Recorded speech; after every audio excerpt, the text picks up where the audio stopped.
सोडली ना. कशासाठी? तांदळासाठी. तांदूळच पाहिजे. सुकडी नका का? सुकडी सुकडी नका जाऊ. आता ती होती दुष्काळात सुकडी. मग तांदूळच पाहिजे होते. बाबांना फोन करायचा. आता बाबांची आमची आज परिचय झाला. त्याच्यामुळे असं करते काय? मी म्हणलं आशीर्वाद द्यायला कुणाला बोलवायचंय. चांगलं म्हणले का नाही मी? बरोबर आहे. हा मूर्ख माणूस काय म्हणला माहिती का? कोण? मी मूर्ख आहे का? ही मूर्ख. अहो मग ती म्हणलाय माझ्याकडे हात करताय तुम्ही. म्हणलं आशीर्वाद द्यायला कुणाला बोलवायचंय. हो मूर्ख माणूस म्हणतो. काय? अहो जमिनी एकाची वहिवाट दुसऱ्याची. का बरं? ह्यो म्हणलाय मला सांगताय तुम्ही हात करू. ही मूर्ख माणूस काय म्हणला? मला तुझ्या आईला बोलव. माझ्या आईला वर बोलवायला जावं लागलं. मंडपावर. मंडपावरती काय कावळा आहे काय? झाडावर. काय माकाड आहे काय? मग जायचं कुठे सांगा ना. स्वर्गात. मरायचं सांगू नका. घाम फुटला काय? मग काय तर घाम मरायचं म्हणजे घाम आला मला. अहो त्याचं जर बोलवणं आलं तर कोण थांबणार आहे आपल्याला? अहो पण मी 120 वर्ष जगणार आहे. अरे बापरे. मग मला माहित आहे मी कधी बघणार आहे ते. मग आमच्या संध्याचं आयुष्य तुम्हाला लाभलं. नको मला. लय जगायला कंटाळा आला मला याच्यामुळं. काय म्हणलं काही? अहो मला आडवा बोलला तो. अहो ते काय बरगाडीत बोलतो. आई म्हणलं की माझ्या तळपायाच्या मस्तकाला जाते. बरोबर. पण आई तुमच्या इतकीच नाही. रसिक बांधवांची. यांची सुद्धा आहे. महिला मंडळाची. यांची तर आधीच. मास्तरची. यांची पहिलीच.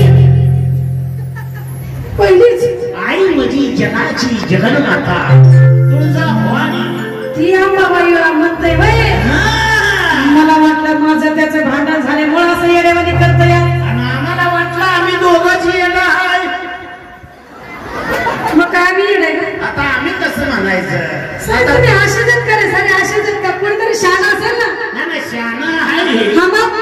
पण आज शहाण्याचं चालत नाही. आज तुमची महिला मंडळ जास्त आहे. हो त्याच्यामुळे आज माझी ताकद जास्त आहे. माझी पगारी झाली तर काही 1,500 लवकर आले तिला. अहो सरकारने सुद्धा आम्हाला लाडकी बहीण हे नाव दिलेलं आहे. आणि म्हणून तर मला 3 भावाची आणि गाडी म्हणून गाणं म्हणत होते. कोण? आता तुमची महिला मंडळ. मग म्हणणारच ना ज्याचे खावं त्याचं गावं. नाही बरोबर. इमानदार माणसे आम्ही. खावावी भाकरी त्याची करावी चाकरी. ज्याचे खावं मीठ त्याचं करावं नीट. हे की नाही? ज्याची खावी पोळी त्याचीच वाजवावी टाळी. तसं नाही आजकाल. आजकाल कसं ज्याचे खातात मीठ त्याला खड्ड्यात टाकली. असं झालं. ज्याचे खातात पोळी त्याचीच करतात होळी. जगाची जगरूड बदललेली आहे. जन्म देणाऱ्या आई बापाला आश्रमात टाकाय निघली का नाही? मग मला सगळं शाहीर अशामुळे वेळोवेळी तिचा धावा करावा लागतो. नाही करा की अजून पगार वाढत पुढल्या महिन्यात. आणि आम्ही धुणं भांडी घेऊन आपलं नदीला नाल्याला धुणं धुवायला जातो. तुम्ही आमचा पगार कोण घेतो? तुम्हीच घेताय ना. अशाला आम्हाला उगं दाखवते ते. आम्ही नदीला गेलो का ह्याची गरज ते. महाराष्ट्राची कुलस्वामिनी.